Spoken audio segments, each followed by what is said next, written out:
ज़हीन intelligent ऐं genius में कहिड़ो फ़र्क़ु आहे त मुंहिंजे उस्ताद सिंपल चयो, चई त जॾहिं मूंखे नई नई नौकिरी मिली त मां हिकिड़े स्कूल में पढ़ाइण वियुसि त हिकिड़ो उस्तादु हो जेको मैथ में ॾाढो होशियारु हो,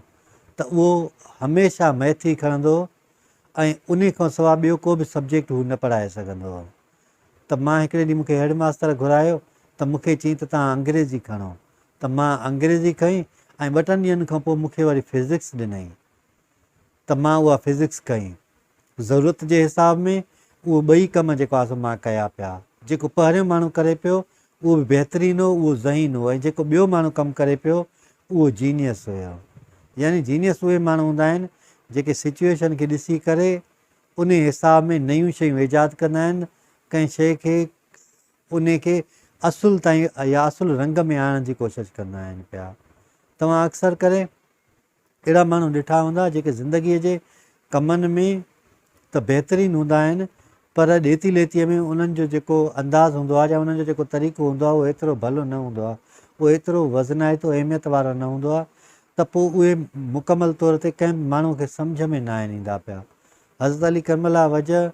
जो कौल आहे त जेकॾहिं कंहिं माण्हूअ खे तव्हांखे ॾिसणो आहे त कहिड़े क़िस्म जो आहे त उहो ॾिसो त हू ॾेती लेतीअ में कीअं आहे, या माण्हुनि सां उहो कारो वहिंवार या धंधो या कमुकारु कीअं थो करे पियो। त माण्हू खे कोशिशि करणु घुरिजे त हर उहा शइ जंहिंसां हुनजे अंदर में शिकायत पैदा थिए थी पई उहा नेमत खे खाई वेंदी आहे। जेका शिकायत हूंदी आहे उहा हमेशह परेशानी जो सबबु बणिबी आहे। शिकायत कॾहिं बि नतीजे ते पहुचणु असांखे न ॾींदी आहे, तंहिंजे करे उहे माण्हू जेके शिकायत कंदा आहिनि पिया उहे न पाण कुझु करे सघंदा आहिनि, न वरी ॿिए खे कुझु करण जी हिमत ॾींदा आहिनि पिया। आमतौर ते असां ॾिठो हूंदो या तव्हां बि त माण्हू शाबाश ॾियण खां लाराईंदा आहिनि पिया। जेकॾहिं कंहिं बि खे बि को कमु करे ईंदो आहे त या त चुप करे वेंदा आहिनि या उनजी नेकी बि न आहिनि कंदा, पर जेकॾहिं अॻे माण्हू जी शाबाश ॾिनी वञे थी त उहो बहितरु नतीजा ॾिए थो पियो। ॿ ॾींहं अॻु में मां पंहिंजे दोस्त सां वेठो हुउमि थियो त हुन चयो मुंहिंजो भाणजा उहो प्राइवेट स्कूल में पढ़ंदो आहे पियो, चई हुनखे नंढे हूंदे खां ई तवजो जी ज़रूरत हूंदी आहे, शाबाश जी ज़रूरत हूंदी आहे। त क्लास में जॾहिं हू पढ़ंदो आहे त हुनजो ॿियो भाउ पढ़ंदो आहे जेको बहितरु आहे, सुठो आहे, हीअ बि सुठो ई आहे, पर हर वक़्तु उस्ताद उनखे वठी ऐं शिकायत कंदा आहिनि पिया त हीअ तव्हांजो ॿारु पढ़े नथो पियो या तव्हांजो भाउ हीअ पढ़े नथो पियो। चई त मां हुनखे 2-3 ॾींहं ट्यूशन ॾिनी ऐं ट्यूशन में मूं हुनखे शाबाश ऐं तवजो सां हर हिकु शइ ॾिनी त हू बहितरु रिज़ल्ट ॾियणु लॻो आहे। त कॾहिं कॾहिं शाबाश ऐं तवजो जी तमामु घणी अहमियत हूंदी आहे। मां उन दोस्त खे करेज कयो ॾाढो, मां चयो बहितरीनु क़दम आहे,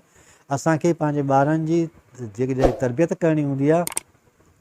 उन में इहा शइ बि शामिलु हुजणु घुरिजे त उन्हनि खे शाबाश ॾियणु घुरिजे, उन्हनि खे हिमत अफ़ज़ाई करणु घुरिजे या उन्हनि खे अॻिते वधाइणु घुरिजे।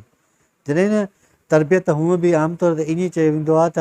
जॾहिं बि माण्हू रस्ते सां गुज़रे त ॿारनि खे इहा ख़बर हुजे त